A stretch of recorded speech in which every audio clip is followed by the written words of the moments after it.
नमस्कार, मैं हूं पूजा सिंह और आप देख रहे हैं राजपथ भारत। दोस्तों, मिल्कीपुर उपचुनाव में समाजवादी पार्टी को करारी हार का सामना करना पड़ा। भारतीय जनता पार्टी के प्रत्याशी ने समाजवादी पार्टी के प्रत्याशी को भारी अंतर से हरा दिया।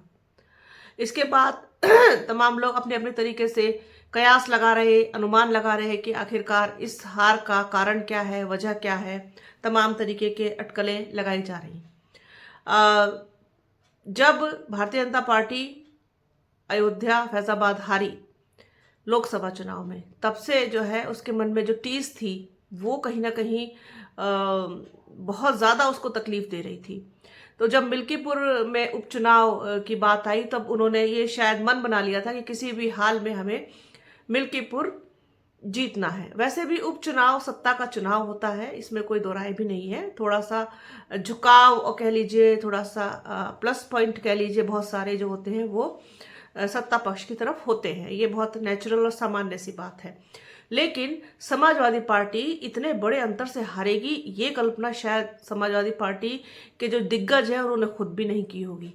अब ऐसे में बसपा सुप्रीमो मायावती का भी एक बड़ा सवाल आ गया है कि समाजवादी पार्टी और उनके मुखिया अखिलेश यादव बताएं कि मिल्कीपुर में इतनी बड़ी और शर्मनाक हार कैसे हुई, जबकि आप हमेशा ठीकरा फोड़ते हैं, बसपा के ऊपर बी टीम होने का इल्जाम लगाते हैं। एक टैग तमगा जो दिया हुआ है वो कहीं ना कहीं उसमें बड़ी भूमिका समाजवादी पार्टी की है कि Bahujan Samaj party B team है भारतीय जनता पार्टी की। अब ऐसे में बताएं वो कि ये ऐसा क्यों हुआ, जबकि बसपा ने तो वहां पर अपना कोई प्रत्याशी उतारा ही नहीं था, कोई प्रत्याशी मैदान में बसपा की तरफ से नहीं था।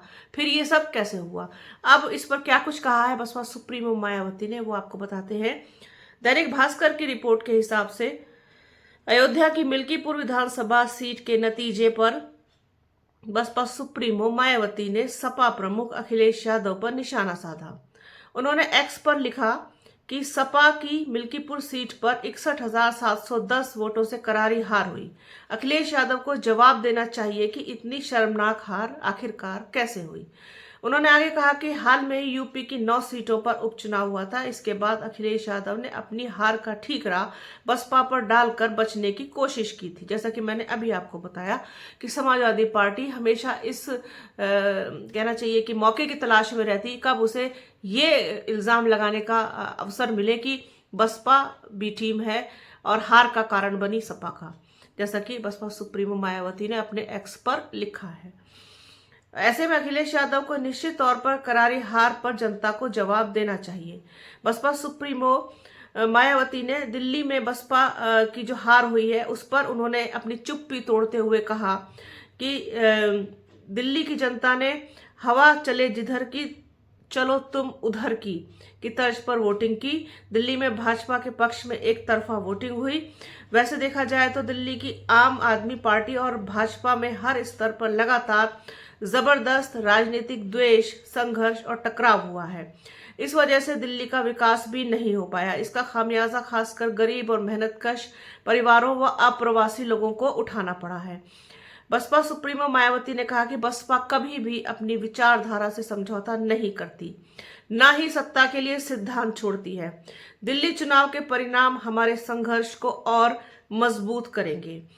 दिल्ली के चुनाव में जैसा कि आपने देखा कि बसपा को कोई भी सीट नहीं मिली।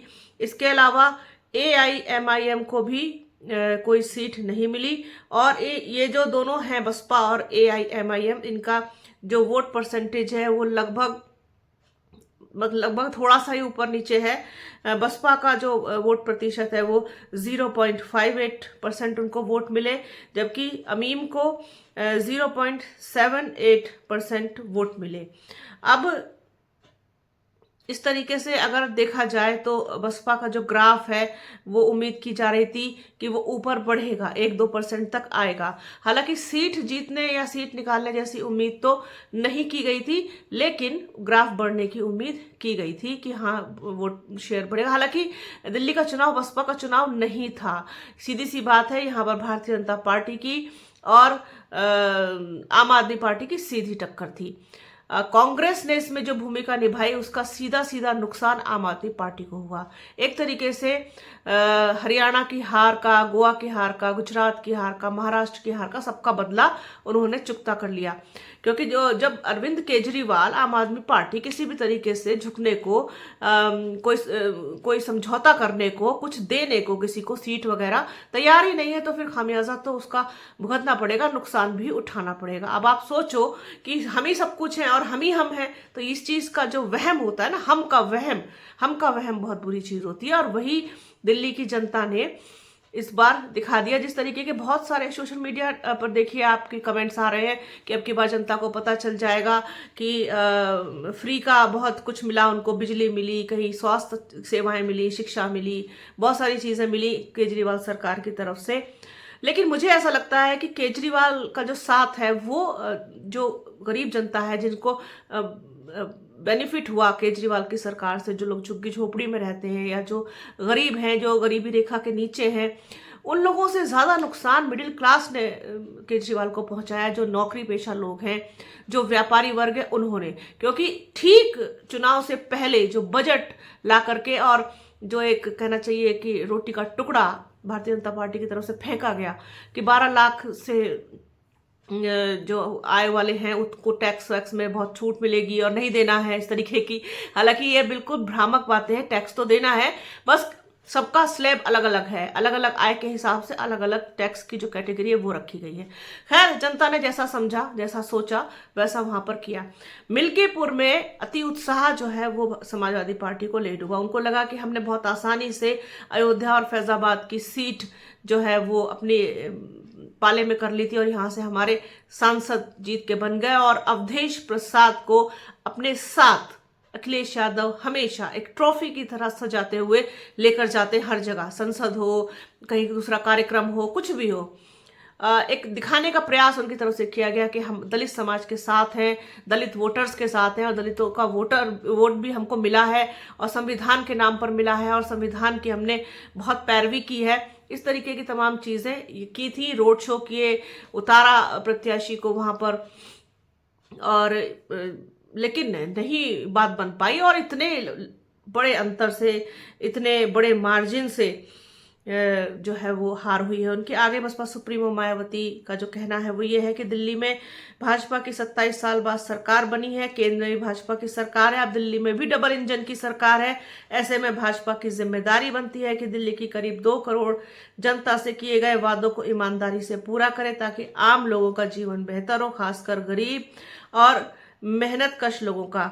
इसके आगे वो कहती हैं कि सबसे पहले यमुना की सफाई और वायु प्रदूषण से दिल्ली को मुक्त करना चाहिए ताकि दिल्ली की जनता के दिल्ली जो है वो जनता के रहने योग्य बन सके। आगे बसपा सुप्रीमो मायावती ने कहा कि बसपा बहुजन समाज के अधिकारों और सामाजिक न्याय की लड़ाई पूरी मजबूती से जारी रखेगी, कोई भी बाधा हमें रोक नहीं सकती। अम्बेडकरवादी लोगों को निराश होने की जरूरत नहीं है, क्योंकि यह तो जाहिर है कि अम्बेडकरवादी लोगों के आत्मसम्मान और स्वाभिमान के सामाजिक राजनीतिक संघर्ष को जातिवादी पार्टियां इतनी आसानी से कभी सफल नहीं होने देंगी। उधर ये तो कहना है बसपा सुप्रीमो मायावती का। उधर अखिलेश यादव ने इस हार के बाद अपनी चुप्पी तोड़ते हुए उन्होंने भी एक्स पर लिखा और अपनी हार का सारा ठीकरा योगी सरकार पर फोड़ दिया। उन्होंने लिखा कि मिल्कीपुर में जिन अधिकारियों ने चुनाव में घपलेबाजी का अपराध किया है वो आज नहीं तो कल लोकतांत्रिक अपराध की सजा पाएंगे। एक एक करके सबका सच सामने आएगा, न कुदरत उन्हें बख्शेगी और न कानून। भाजपाई उनका इस्तेमाल करके उन्हें छोड़ देंगे, उनकी ढाल नहीं बनेंगे। जब उनकी नौकरी और पेंशन जाएगी तो वो अपने बच्चों, परिवार और समाज के बीच अपमान की जिंदगी की सजा भुगतेंगे।